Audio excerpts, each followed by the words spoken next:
Sebelumnya saya Mutiara, mahasiswa dari Unikama. Kali ini saya akan mewawancarai kakak mengenai penggunaan bahasa gaul pada remaja dan ketidakpahaman orang tua. Iya. Sebelumnya bisa ceritakan sejak kapan kakak mulai sering menggunakan bahasa gaul? Saya sering menggunakan bahasa gaul itu dari SMP kelas 8. Itu dengar dari teman-teman saya, bahasa apa sih ini, terus itu saya tanya ke teman-teman saya, kemudian mereka menjawab ini bahasa gaul loh.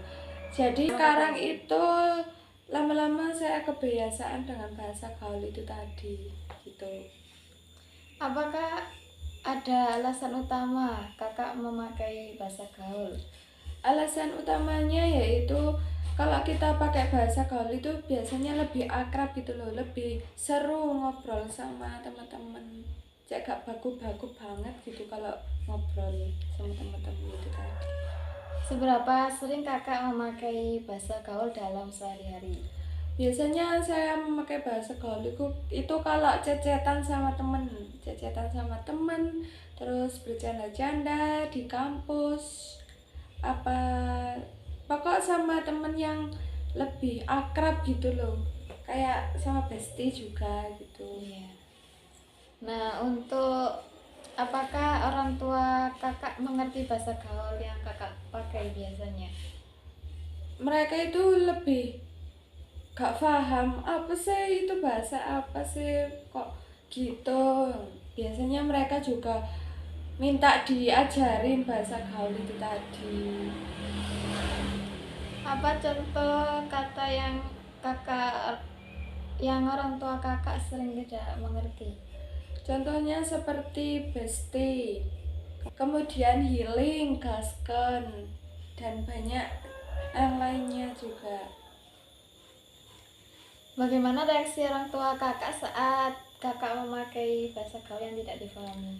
Itu tadi mereka bingung, tapi mereka juga nggak ngelarang banget gitu kalau kita pakai bahasa gaul. Pokok sama yang lebih tua itu menggunakan bahasa yang lebih baik, sama atasan atau sama orang-orang yang lebih Tua dari kita ya. lebih tua dari Seperti kita. sekarang kan anak-anak sering sekali anjir, bejir. Iya, gitu. itu juga bahasa gaul.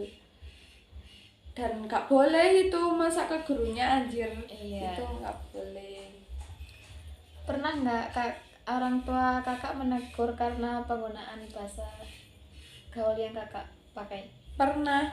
Kalau kita memakai bahasa gaul yang menjerumuskan ke kita kayak berkata kasar gitu, itu baru ditegur. Kalau bahasa gaul kayak gasken, healing itu ya nggak apa-apa. Gercep kayak Gercep, gitu. iya. Apakah kakak merasa bahasa gaul membuat komunikasi dengan orang tua jadi terhambat?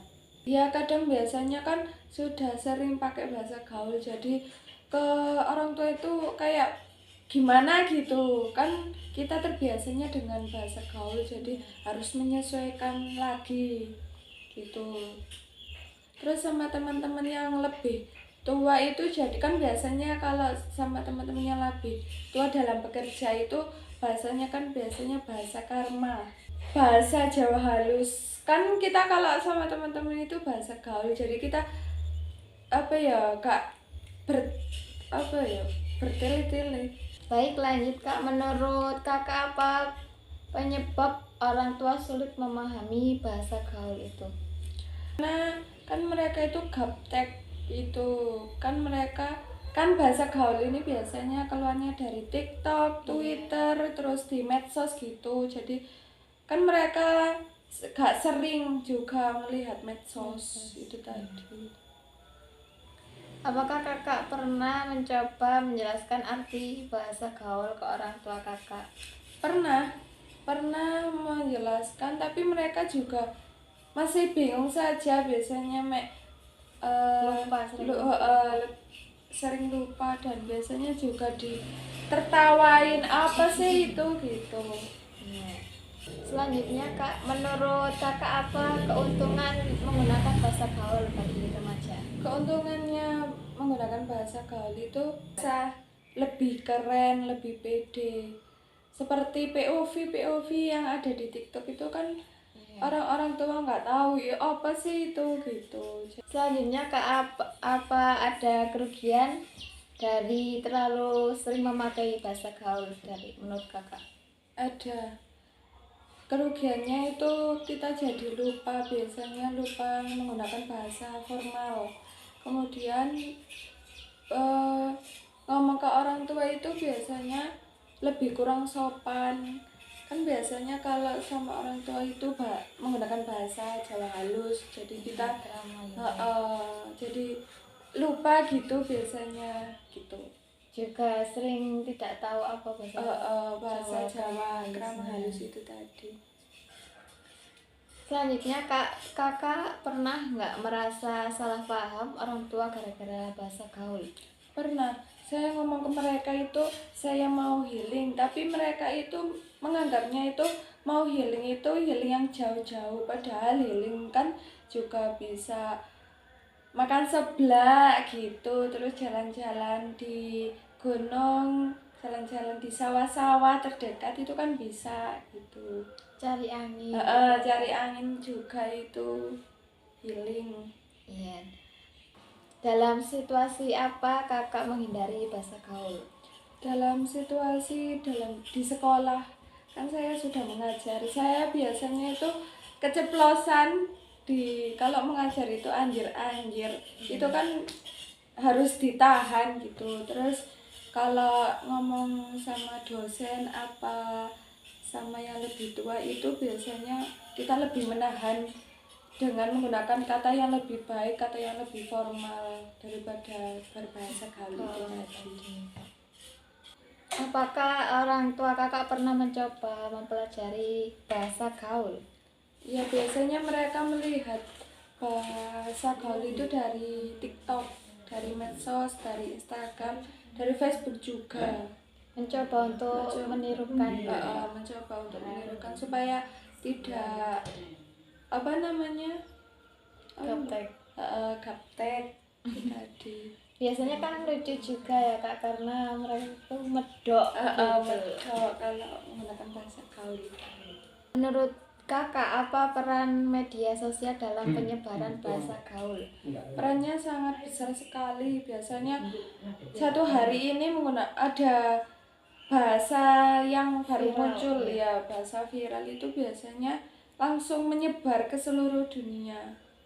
Semua remaja jadi pakai gitu ya. Jadi pakai bahasa gaul itu tadi. Selanjutnya kak, apakah teman-teman kakak juga mengalami hal yang sama dengan orang tua mereka? Iya, mereka juga orang-orang tua mereka juga lebih tidak tahu dengan bahasa gaul itu tadi. Tapi kalau orang tuanya lebih terbuka, lebih sering-sering melihat medsos kan jadi mereka tahu gitu dan terbuka. Selanjutnya menurut kakak apakah bahasa gaul akan terus berkembang? Pastinya akan berkembang. Biasanya kayak bahasa Inggris kultur itu menjadi culture dan banyak lagi bahasa gaul, plesetan dari bahasa Inggris tadi jadi bahasa gaul mereka para remaja. Yang terakhir kakak, kalau boleh memberi saran untuk penelitian, apa pentingnya mempelajari fenomena bahasa gaul ini?